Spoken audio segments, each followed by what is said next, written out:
안녕하세요. 두루두루 미지의 세계를 탐험하는 팟캐스트 두루미스 세계 이야기에 오신 여러분을 환영합니다. 저는 여러분의 호기심의 결사 루리입니다. 안녕하세요. 데이빗입니다. 루리 씨, 오늘 우리가 떠나볼 나라는 아주 오랜 역사와 독특한 문화를 자랑하는 곳인데요. 혹시 이란 하면 어떤 이미지가 떠오르세요? 아름다운 페르시아 용단? 아니면 화려한 이슬람 사원? 네, 바로 그거죠. 테르세폴리스 같은 고대 유적도 생각나고요. 왠지 신비로운 분위기의 나라일 것 같아요. 영화 알라딘에 나오는 그런 풍경도 살짝 떠오르고요. 그렇죠. 그런 이란이 사실은 수천 년 전 세계를 호령했던 초강대국 페르시아 제국의 후예이고 석유가 발견되기 전까지는 농업이 중심이었으며 20세기에는 왕정에서 이슬람 공화국으로 완전히 뒤바뀌는 엄청난 혁명을 겪었다는 사실 알고 계셨나요? 그리고 지금은 국제 뉴스의 중심에 자주 등장하는 나라 중 하나라는 것도요? 네, 세계를 허령했던 초강대국이었다고요? 왕정에서 이슬람 공화국으로 바뀌었다니 제가 알던 이란은 그냥 아름다운 문화유산을 가진 중동의 한 나라였는데 갑자기 엄청난 역사 다큐멘터리의 주인공처럼 느껴지는데요? 너무 궁금해요. 바로 그겁니다. 오늘 우리는 아름다운 모스크와 향긋한 샤프란 너머에 숨겨진 이란의 장엄하고도 격동적인 역사와 지금의 이란을 만든 경제와 정치의 소용돌이에 대해 깊이 파고들 예정입니다. 어쩌면 우리가 뉴스에서 접하는 이란의 모습은 아주 작은 단면일지도 몰라요.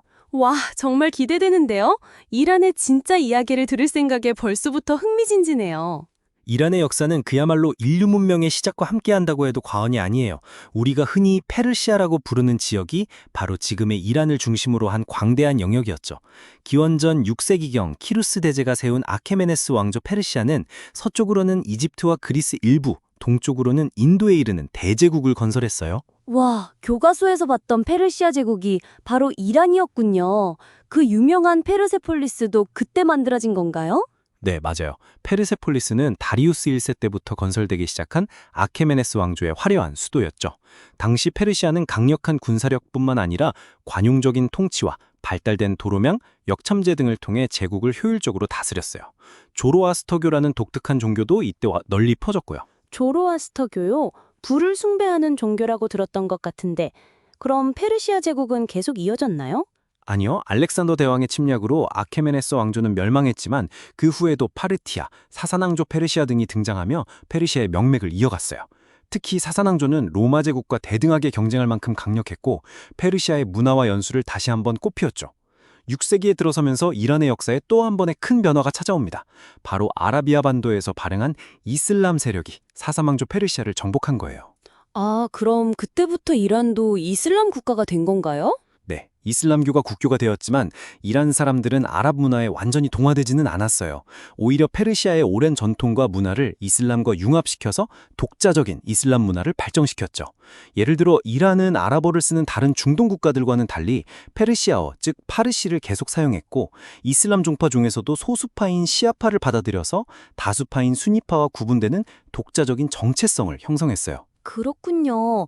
언어와 종교에서 자신들만의 색깔을 지켰네요. 이슬람 시대의 이란은 어땠나요? 여러 이슬람 왕조들이 흥망성쇠를 거듭했지만 페르시아의 학문과 예술은 계속해서 발전했어요. 특히 시, 철학, 수학, 천문학, 의학 등에서 뛰어난 학자들을 많이 배출했죠. 우리가 잘 아는 천일야와 아라비안 나이트의 많은 이야기도 페르시아에서 유래된 것이라고 해요. 16세기에 들어서는 사파비 왕조가 등장해서 시아파 이슬람을 국교로 확립하고 강력한 중앙집권 국가를 이루었는데 이때 수도였던 이스파한은 세상의 절반이라고 불릴 만큼 아름답고 번성한 도시였어요.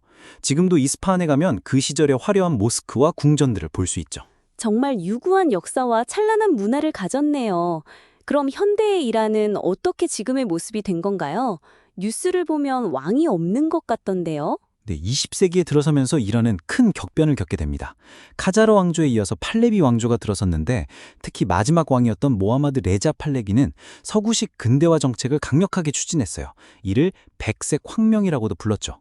석유 자원을 바탕으로 경제 발전을 하려고 했고 여성의 권리를 신장시키는 등 사회 변화도 시도했어요. 서구식 근대화요? 그럼 좋은 방향으로 발전한 거 아닌가요? 하지만 그 과정에서 여러 문제가 발생했어요. 너무 급진적인 서구화는 전통적인 이슬람 가치와 충돌했고 빈부격차는 더욱 심해졌죠. 게다가 왕정의 권위적인 통치와 인권 탄압에 대한 불만도 커져갔어요. 이러한 불만이 쌓이고 쌓여서 결국 1979년 아야톨라 호메이니를 중심으로 한 이슬람 혁명이 일어나게 된 거예요. 이슬람 혁명이요? 그럼 왕은 어떻게 된 건가요? 팔레비 왕은 결국 해외로 망명하고 이란은 수천 년간 이어져 온 군주제가 막을 내리고 이슬람 율법 학자들이 통치하는 이슬람 공화국으로 완전히 새롭게 태어나게 된 거예요. 이건 20세기 세계사에서도 아주 중요한 사건 중 하나죠. 이슬람 공화국이라니 정말 큰 변화였겠네요. 혁명 이후의 이란은 어땠나요? 혁명 직후에 이란은 혼란스러운 시기를 겪었어요. 미국 대사관 인질 사건으로 미국과의 관계가 완전히 틀어졌고 곧 이어서 이라크와의 8년간의 긴 전쟁, 이란-이라크 전쟁을 치르면서 엄청난 인명피해와 경제적 손실을 입었죠. 전쟁까지 겪었다니 정말 힘들었겠어요.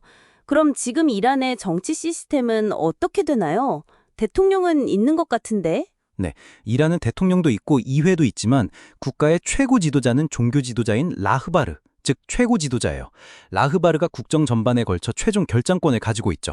헌법 수호기구 같은 종교기구들이 입법과 사법에도 큰 영향을 미치는 독특한 신정정치, 즉 신정정치 체제라고 할 수 있어요.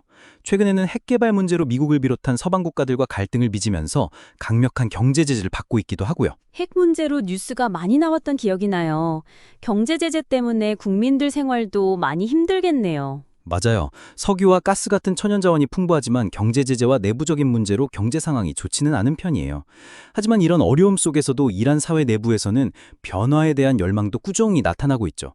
특히 젊은 세대를 중심으로 더 많은 자유와 개방을 요구하는 목소리가 나오고 있어요. 오늘날 이란은 여러 가지 어려움에 직면해 있지만 동시에 오랜 역사와 문화에 대한 자부심이 아주 강한 나라예요. 페르시아어라는 아름다운 언어를 사용하고 노우루주 같은 고유한 전통을 소중히 지키고 있죠. 시와 문학을 사랑하는 국민성도 여전하고요. 석유 말고 다른 산업도 있나요? 네, 석유, 가스 외에도 농업, 특히 피스타치오, 샤프란 등이 유명하고 제조업도 그리고 최근에는 정보통신 기술 분야에도 관심을 기울이고 있어요. 높은 교육열 덕분에 우수한 인재들도 많고요. 지정학적으로도 중동의 중요한 위치에 있어서 주변 국가들과의 관계도 복잡하게 얽혀 있죠.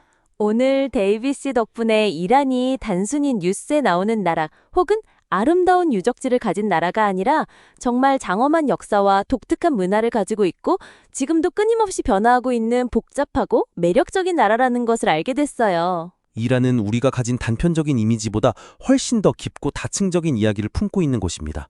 그들의 역사와 현재를 이해하려는 노력이 있다면 이란을 바라보는 시각도 훨씬 더 넓어질 수 있을 거예요. 이제 이란을 생각하면 페르세폴리스의 웅장함과 함께 이슬람 혁명의 뜨거움과 변화를 향한 이란 사람들의 열망이 함께 떠오를 것 같아요.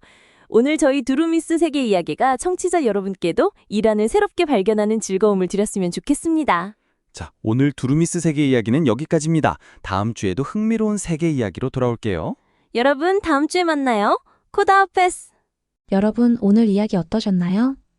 저희가 오늘 나눈 이런 흥미로운 지식들은 사실 두루미스 위키에서 가져온 거랍니다. 두루미스 위키는 인공지능, 바로 AI 기술을 활용해서 지식 정보를 제공하는 새로운 위키 서비스인데요.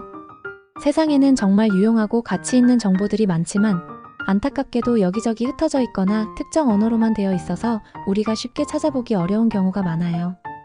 두루미스 위키는 이렇게 흩어지고 언어 장벽에 막혀있는 지식들을 AI가 똑똑하게 모아와서 하나의 완성된 정보로 보기 쉽게 정리해주는 곳이에요.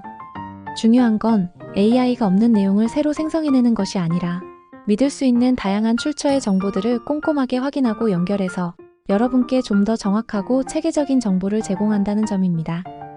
마치 여러 조각으로 나뉜 퍼즐을 AI가 맞춰주는 것과 같죠. 그래서 두루미스 위키에 오시면 언어에 상관없이 여러분이 궁금해하는 다양한 지식들을 한 곳에서 편리하게 찾아볼 수 있답니다. 저희는 두루미스 위키가 세상에 숨겨진 가치 있는 이야기들을 발굴하고 인류의 소중한 기억들을 잘 기록해서 지식으로 세상이 더 잘 연결되고 더 나은 미래를 만들어가는데 기여할 수 있기를 바랍니다. 오늘 영상에서 접하신 내용처럼 두루미스 위키에는 여러분이 미처 몰랐던 흥미로운 정보들이 가득합니다. 더 많은 지식을 만나고 싶으시다면 지금 바로 영상 설명에 있는 링크를 통해 두루미스 위키를 방문해보세요. 그리고 오늘 영상이 유익하셨다면 좋아요 꼭 눌러주시고요. 앞으로도 저희 채널에서 두루미스 위키를 통해 새롭게 알게 된 재미있는 사실들을 꾸준히 소개해드릴 예정이니 구독과 알림 설정도 잊지 마세요. 다음 영상에서 만나요. 감사합니다.